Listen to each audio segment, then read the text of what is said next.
Hello and welcome to another episode of The Break. I'm Josh Butensky. I'm here with my guest today, Ronald Barnes-Smith. How are you today? I'm all right. Well, thank you for being on the show. Unfortunately, Moses could not be with us today. So let's get started. We always start off the week talking about what happened in football the previous week. Yes. So, Giants won a game. They're now 3-3 against the Ravens, 27-23. Finally put a good game together. Finally. I mean, it only took them, 6 weeks? Yeah. But, I mean, hey, I think they played pretty well. Yeah, they did well. But, I mean, the Jets, what is up with the Jets? The Jets need a new quarterback, a new offensive line. It's so much. It's actually sad to see them go out like this because I actually had high expectations for them this year. I thought they'd at least be a playoff team. I mean, I wouldn't go that far. I mean, I know Fitzpatrick was never real. I really never thought he was a really good quarterback. No, he's a journeyman. You know, he's okay. Right. But I don't really think he's really was the answer for the Jets. Oh, no, I never thought it was the answer. No. I thought he was better than Smith, but now it seems like Smith is the only option for them to turn to. And that's not saying a lot, but, I guess you got to give him a shot. I'm always saying I think they should give Geno Smith a chance, though, because he's still young. He's still, they thought he was going to be that guy. Mm-hmm. And, I mean, right now they really have nothing to lose. They're 1-5. Exactly. So who knows? Maybe he'll, help them. And I'm not saying they'll make the playoffs, but maybe they can, turn it around. I think Geno brings I think he's a lot more mobile than what Fitzpatrick is. I don't know about, let's say, his quarterback awareness, but I'm pretty sure he brings that element of the running quarterback to the Jets, and it may be a game changer. I'm not too sure, but we'll have to see. Yeah. I mean, Fitzpatrick is also getting up there in age. Yes, yeah. So I mean, that's another factor you have to consider. Yes, but anyway, let's look at the predictions for next week. We'll start with the Jets, and we already talked about them. They're playing the Ravens. Of course, they're just coming off a loss against the Giants. Right. What's your prediction on that game? Well, the Ravens, like you said, coming off the loss with the Giants, and also Joe Flacco is hurt. So I don't know if he will be playing or not. That could be a big factor. But I have Baltimore by a field goal.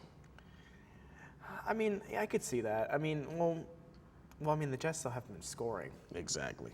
So what, you're saying the fact that they have no quarterback, they're going to get maybe one touchdown, it's going to be 7-3? 10-7. 10-7. 10-7.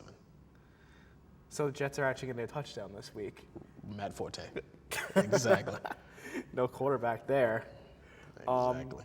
So last week, I think it was last week, maybe 2 weeks ago, Moses and I, we talked about NFL in London. Right. Now, the Giants are playing the Rams in London. One thing I don't like about this is it's the first time that they're playing the Rams as the away team, and they're not even playing in L.A. Yeah, I mean, the overseas games, I'm not a big fan. They're all right. I guess it's just trying to expand the game.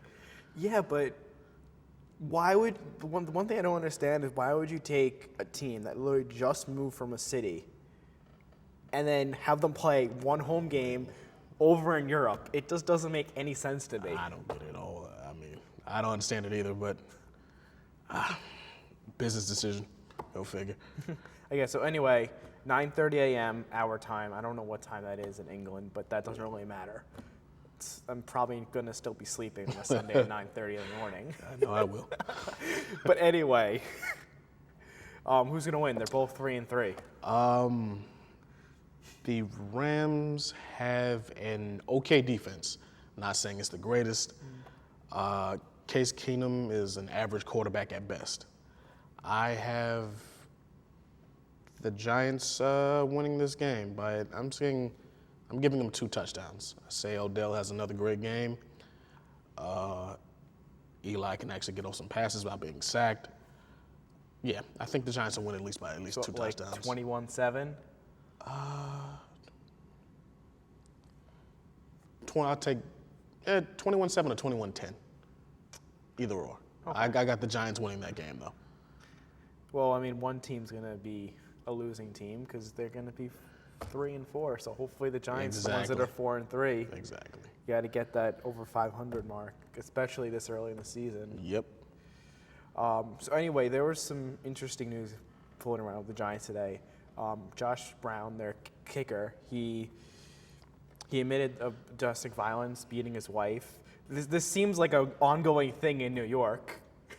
First you have Jose Reyes. Well, I guess he wasn't with the Mets then, but still, he ended up coming to the Mets. Right. But what's up with this? Like, I really don't know. It seems like, with the NFL-wise, they need to have like classes or something has to. It's like it's becoming a really, really bad problem for them because it seems like every other week it's a case with somebody with domestic violence, and that's never a good thing. no, I mean, and especially I was listening to the radio this morning. They're saying this has been going on since he was like 7 or 8 years old. Wow. Yeah, like they said this on the Fan today when I was driving to school, and the guy's 37 years old. Right. I mean, this is some serious stuff right here. That's a lot of mental issues. Yeah, I mean he's 37, so maybe it's time for him to retire and take care of these issues. I would think so. But I mean, it really is kind of crazy. I just don't understand. Yeah, issues like this have to be taken care of and have to be addressed. I'm hoping you'll hear from Goodell sometime, maybe today or maybe before at least the game. But yeah, that has to be addressed. Well, the Giants are already in London, so do you think that he'll be active this week, or do you think the Jets will send him back to New York and let the NFL take care of him? And then they're going to have a kicker. Their punter's going to have to be their kicker. Right. Sadly, I think he will be starting in London. He will be playing that game. But after that game, who knows? Think he'll be gone? They'll release him and try to get another kicker? I don't know if he'll be released, but then again, there's a kicker, so It's hard to replace a kicker. true. But I say there will be a suspension handed. He was already suspended this year. What was that, like a game? It was like a game. Yeah. He'll give him probably 4. We'll see. But anyway, let's talk about baseball. Okay. So, Cleveland clinched last night, so they're going to the World Series. I really didn't watch the game, but Bits and pieces here. yeah. But I mean, I really thought Toronto was going to win that series. No, you know what? I've watched Cleveland during the season, and actually they are a very good team, good pitching. But to me, that series, they were just dominant. They were. It was just amazing. They really did take control. And, Exactly, and they don't let up at all. Everyone, the Indians weren't even that good last season. No, they weren't. And, this year when they were first to win, I'm like, yeah, they have a good team. But I really didn't think they were this good. But the thing is, they remind me a lot of the Mets last season. They were a young team, had a really good rotation, did really well in the playoffs, and just kind of fell on the World Series. True. Well, good old And then you're going to have a closers, more experienced team like the Dodgers and the Cubs. Right. I mean, the Cubs would be actually a perfect example of that because they got really close last season and then lost to the Mets. The year before that, you had the Royals, who went to the World Series, and lost as well. lost, and then came back and beat the Mets. So it kind of seems like the same scenario as the last couple of years. Yeah, it really does. But me personally, I really don't see anybody touching Cleveland at all. I really don't. Not even the Cubs? Not even the Cubs. I'm taking Cleveland to win the whole thing.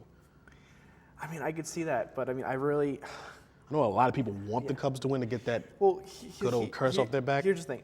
After last season, I don't really like the Cubs that much. Right. I always kind of liked the Dodgers. They're always kind of been like my second team. But the thing is, the Cubs, they haven't won for over 100 years. Like, Moses and I were talking about this a couple weeks ago. There's not one single person on this entire planet that was alive the last time the Cubs won a World Series. Exactly. Like, it's something so insane to think about. It's terrible. You know what? I think, like you said, everybody would like to see the Cubs win. I just don't see it. Cleveland is a great team. It could happen, but I really don't see it. I really see Cleveland I don't want to say even a tight series. It could be a 4-1, just like with the Blue Jays. All right, so let's make predictions. Let's first start with the current series going on. It's Dodgers and Cubs, of course. Series is tied 2-2. Who's going to win and how many games are going to be played? I have the Cubs. Cubs winning this series. How many more games? Two or three? I give them 2. I think it's 2 games and that'll be done. So done deal in Game 6. Exactly. I could see that. Both teams have played pretty even so far, though. Right. I could see it go to a Game 7. Okay. So I'm gonna say Cubs in 7. Okay. So we already kind of made the conclusion we have the Cubs and the Indians. Yes. You said the Indians. Mm-hmm. What, 5 games? Yeah. 4-1. 4-1 Indians. I don't know. As much as I don't want to go with the Cubs, I gotta say I think the Cubs are gonna win it in 6 games. I really see, or maybe even 5. Okay.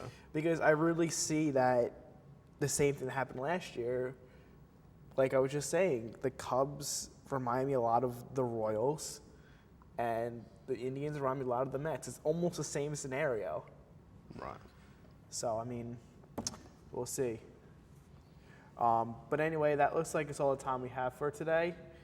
My name is Josh Rutensky. Remember Noah Barnes-Smith. Thank you for watching, and I'll see you next week.